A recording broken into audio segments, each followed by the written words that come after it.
What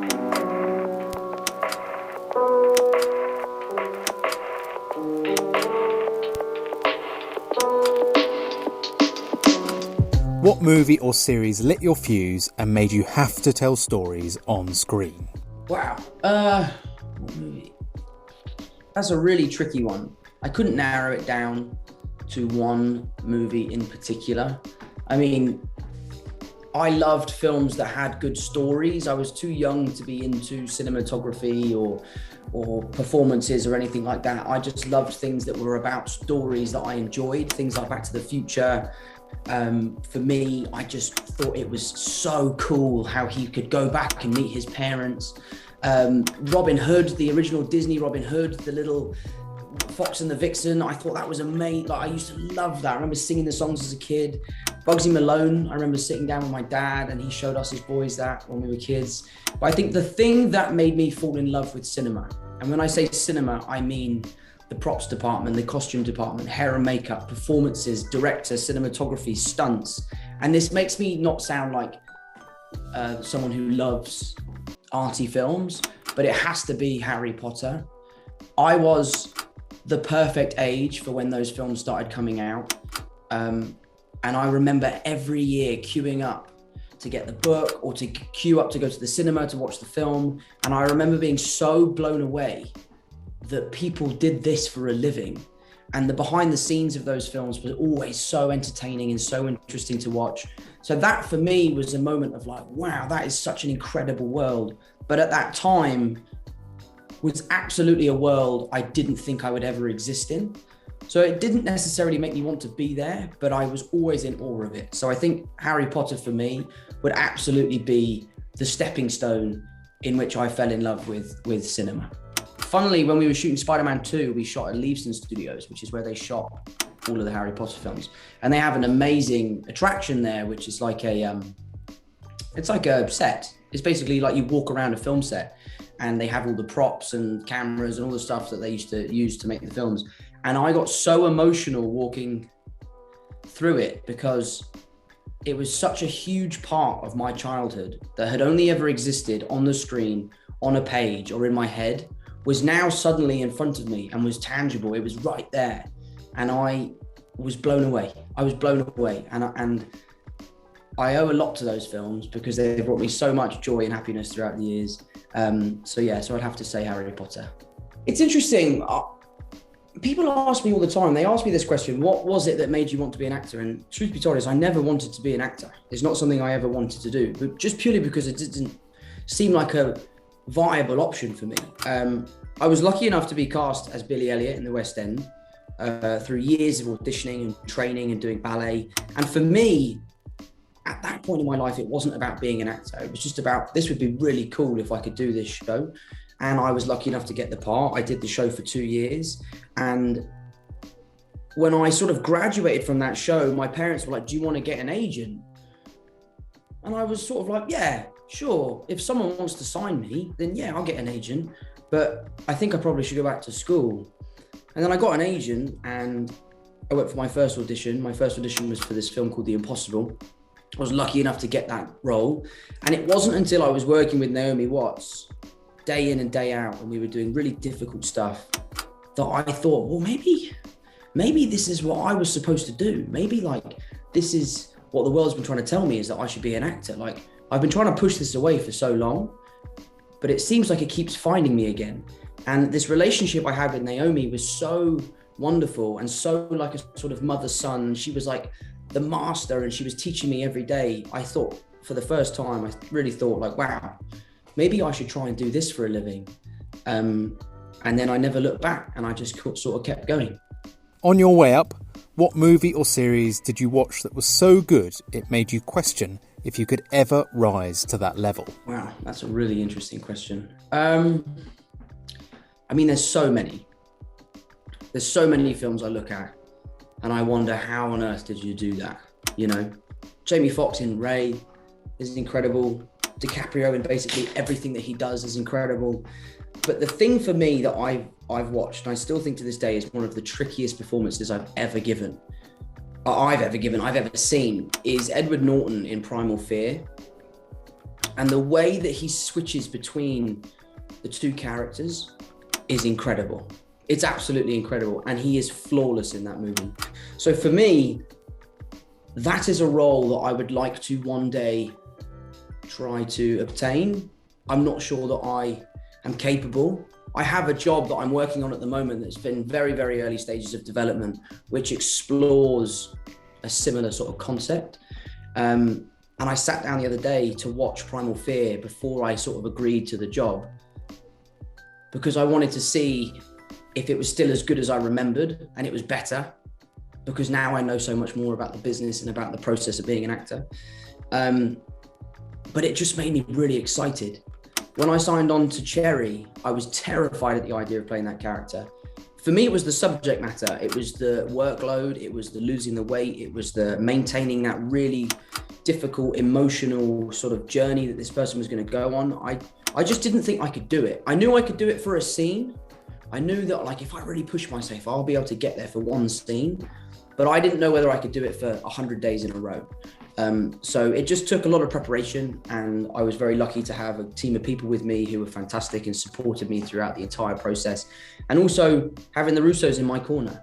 They know me arguably better than any directors do. So they knew when to push me and when to pull back. And I'm so proud of it. I'm so proud of it. And I'm really, really excited for people to see it. When I was first playing Spider-Man, it's funny, I was talking about it the other day with Jacob and Zendaya.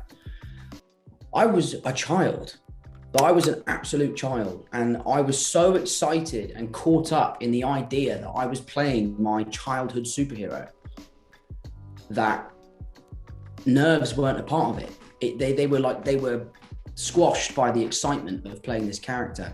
And then taking on a film like Cherry, obviously my profile is raised, and you know, there are people that will go and see the film because they want to see a film that I'm in, which is amazing. It just adds that next level of pressure, because you know that I've got to do justice to this character and to the stories of the people I'm trying to tell. And I hope that I can achieve that. So for me, it was there was a lot more pressure during the shoot of Cherry. Whether it was your own work or approval from someone who mattered to you, what first gave you the confidence that you belonged? This crazy business that we call Hollywood. I don't think I do belong, if I'm honest. I love it, and I love a lot of the people that are in it.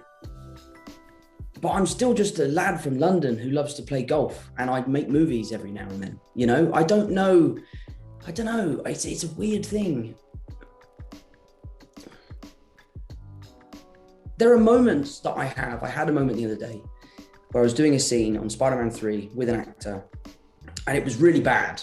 It was a really bad scene, and there was something wrong with it, and I couldn't figure out what it was.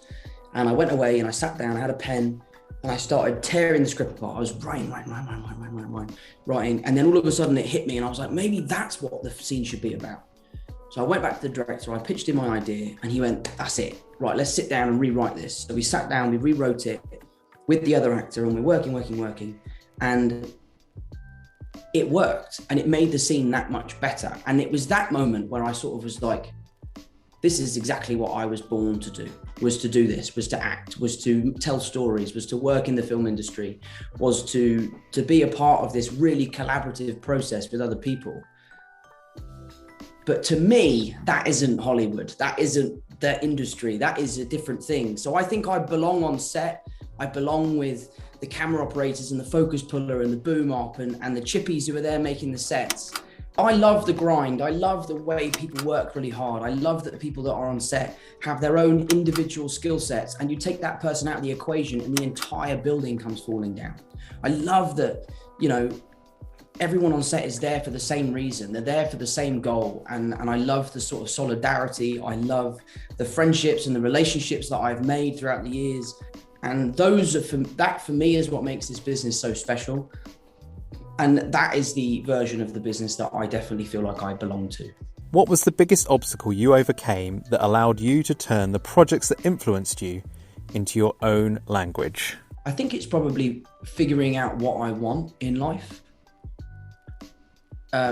This business has a way of sort of taking over your life, and it takes the steering wheel away from you and you can go off into the distance, and all of a sudden you lose control. And for me, what I've realized is I want to remain the same person and still be that young kid who's from London, who loves to play golf and loves to meet up with his mates and loves to just have fun and enjoy themselves. And I think this business can really swallow people up. And I think for a while I was kind of heading in that direction. I was like, maybe I'll move to LA and maybe I'll have a life over there, and that's who I'm going to be, and I'm going to try and be the biggest movie star in the world.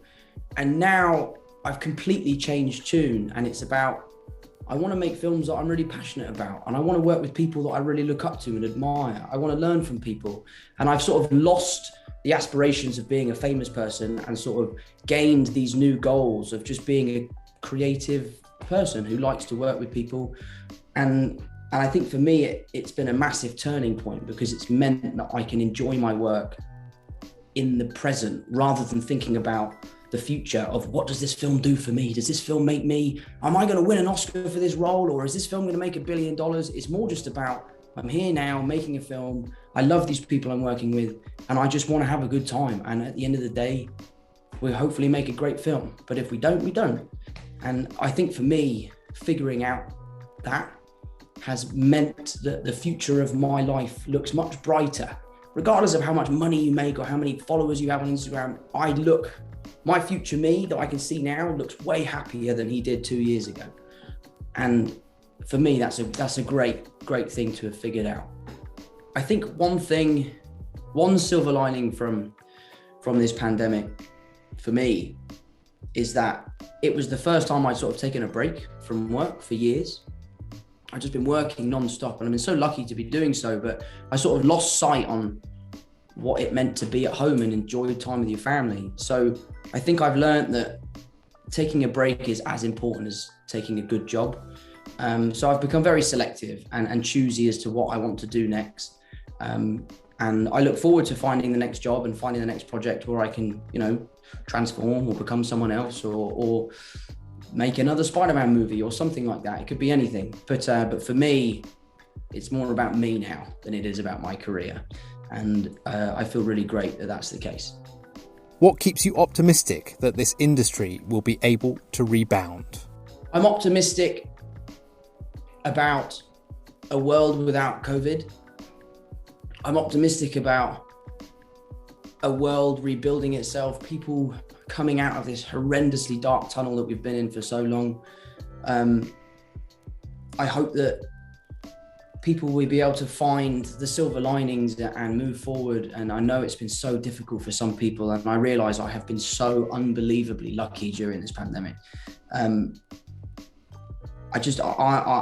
see the light at the end of the tunnel, and I really hope that it comes soon, because we need it and people need it, and that's what I'm optimistic about. I think there'll be a turning point, hopefully soon, and I think that far surpasses anything. Like, I can't say that I'm optimistic about, I don't know.